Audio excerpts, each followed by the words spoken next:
মাতা Tripura Sundari open university Tripura বিল 2024 এই বিলটা এনেছেন। I am not against this. আমাদের ত্রিপুরায় নতুন নতুন ইউনিভার্সিটি হচ্ছে, এটার বিপক্ষেও আমরা। It is good.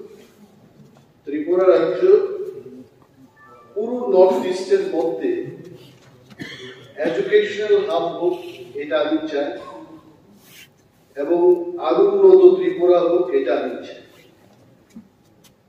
একটা জিনিস লক্ষ্য করেছি, আফটার স্মল স্টাডি, আমাদের এখানে ইতিমধ্যে কিছু প্রাইভেট ইউনিভার্সিটি খোলা হয়ে গেছে। আর্যাভট্ট ইউনিভার্সিটি যুবরাজনগরে, Dharmadipa international university somewhere in Sabru, Techno India college ছিল, এটা এখন ইউনিভার্সিটি হয়েছে মহেশতলাতে। এই সমস্ত ইউনিভার্সিটি হচ্ছে ত্রিপুরায়। ইউনিভার্সিটি খুললেই হবে না, university has to have recognition as well. ওইখানে ছাত্রছাত্রীরা লেখাপড়া করে এই সার্টিফিকেট দিয়ে যেন তারা পরবর্তী সময় বিভিন্ন সংস্থায় কাজকর্ম করতে পারে, সেটা আমাদের দেখতে হবে। আমার প্রথম যেটা প্রশ্ন যাচ্ছে মাননীয় মুখ্যমন্ত্রীর কাছে, রাজ্য সরকারের কাছে, যে NAAC, national assessment and accreditation council, যাকে শর্ট ফর্মে আমরা ন্যাক বলি, এবং আরেকটা সংস্থা হলো association of India university AIU, এই দুইটি সংস্থা থেকে আমাদের ত্রিপুরা রাজ্যে যে ইউনিভার্সিটি গুলো হলো, এরা সার্টিফিকেট পেয়েছে কিনা। If they do not get certificate from these two organizations, then ওই সমস্ত ইউনিভার্সিটি সার্টিফিকেটের কোনো ভ্যালু থাকবে না। That is why I am taking part in the discussion. আরেকটা হচ্ছে উন্নত ত্রিপুরা, শ্রেষ্ঠ ত্রিপুরা। আমার জন্মভূমি, কাউকে আমাদের সম্মানীয় MLA বলেছেন এখানে যে আমার জন্মভূমি ত্রিপুরা, আমার খুব গর্ব হলো এটা শুনে। মাননীয় অধ্যক্ষ মহোদয়, আপনি তখন বলেছেন ঠিক আছে, at the right time you have said ঠিক আছে, আমার কাছে খুব ভালো লেগেছে। আমার জন্মভূমি ত্রিপুরায়, শ্রেষ্ঠ ত্রিপুরায়, except Holy Cross college, NAC থেকে A গ্রেডের A ক্যাটাগরি সার্টিফিকেট, রাজ্য সরকারি কোন degree college, not even a single degree college, NAC থেকে A গ্রেডের সার্টিফিকেট পায় নাই। All the colleges are either in B category or C category.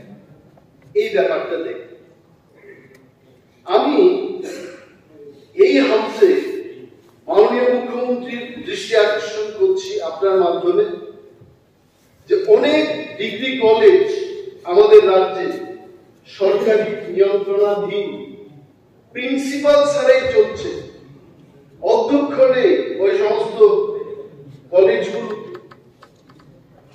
এবং এই সমস্ত যে বিল আসছে, মাতা ত্রিপুরা সুন্দরী ওপেন ইউনিভার্সিটি, একটা কলেজ, একটা ইউনিভার্সিটি যখন আমার স্টেটে হবে, আমাদের কি ইন্টারেস্ট থাকবে সেখানে? আমার এখানকার ছেলেমেয়েরা সেই ইউনিভার্সিটিতে যেন চাকরি বাকরির সুযোগ পায়, তার বিধিবিধান সেখানে উল্লেখ থাকার কথা। পশ্চাৎ পদংশের মানুষ যেন সেখানে রিজার্ভেশনের তাদের জন্য সংস্থান রাখা হয়, সেগুলো আমরা চাই। এবং সরকার তাদের প্রতি তার কি কন্ট্রোল রয়েছে, এই বিষয়টুকু আমাদের দেখতে হবে।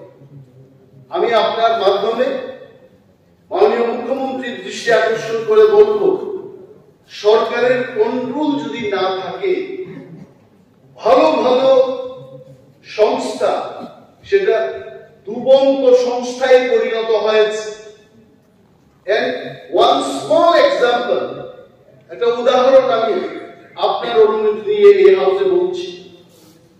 ত্রিপুরা গ্রামীণ ব্যাংক 70-এর দশকে নাবার্ড এবং ত্রিপুরা সরকারের জয়েন্ট ভেঞ্চারে এটা গঠিত হয়। কেন?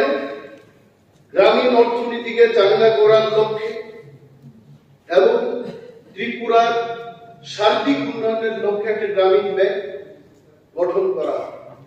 তাতে ত্রিপুরা সরকারের অংশীদার ছিল 15%। 15% was a government stake, এবং শুরু থেকে কয়েক বছর আগে পর্যন্ত বোর্ড অফ ডাইরেক্টরস এ ত্রিপুরা সরকারের পক্ষে 2 রিপ্রেজেন্টেটিভস বোর্ড অফ ডাইরেক্টরের প্রতিনিধিত্ব করত। আমি কিছু তথ্য দিয়ে বলছি যে গ্রামীণ ব্যাংকের যে পারফরমেন্সটা এক্সিলেন্ট পারফরমেন্স। 2021-22 সাল ত্রিপুরা গ্রামীণ ব্যাংকের 20-21 এর কথা বলছি, 200 কোটি টাকা প্রফিট করেছে। 21-22 সালে ত্রিপুরা গ্রামীণ ব্যাংক 143 কোটি টাকা প্রফিট করেছে। হঠাৎ করে 2022-23 গ্রামীণ ব্যাংকের প্রফিট নেমে এসছে only 3 crore 62 lakhs। আমি তখন চিন্তা করলাম why this is happening? কারণটা কি? কারণটা হতে পারে, আমি বলছি না এটাই কারণ, গত 6 বছর ধরে ত্রিপুরা সরকার কি কারণে 2 জন প্রতিনিধি বোর্ড অফ ডাইরেক্টরের যে পাঠানোর ব্যবস্থা এটা বন্ধ করে দিয়েছে। এবং তাতে কি হচ্ছে? ত্রিপুরা গ্রামীণ ব্যাংক 200 কোটি টাকা থেকে 143 থেকে 3 কোটি। আপনারা দেখবেন আমাদের সরকারের কন্ট্রোল যাওয়ার পর গ্রামীণ bank will be a loss making company in the next few years। তখন হবে এটা কি? ভারতবর্ষে আমি যা দেখেছি, সরকার কন্ট্রোল না থাকলে পর এটাকে বলবে পাঞ্জাব ন্যাশনাল ব্যাংকের সাথে এটাকে যুক্ত করে দাও। I am trying to tell the government এই সমস্ত পাবলিক ইউনিভার্সিটি এবং কলেজগুলোতে সরকারের কিছু না কিছু কন্ট্রোল থাকতে হবে, নতুবা এই ইউনিভার্সিটি বা কলেজ খুলে আমাদের এখানকার ছেলে মেয়েদের তেমন কিছু লাভ হবে বলে আমি মনে করি না। তাই আমি এটাকে বিশেষভাবে চর্চা করবো না, ব্যবসায়িক চর্চা করার ভাবতে হবে। I would request honorable CM যে এই বিলটাকে আজকে সংখ্যাগরিষ্ঠের ইয়েতে গিয়ে পাস না করে এটাকে সিলেক্ট কমিটিতে পাঠানো যায় কিনা দেখুন। কারণ ত্রিপুরা বিধানসভা 1963 থেকে শুরু করে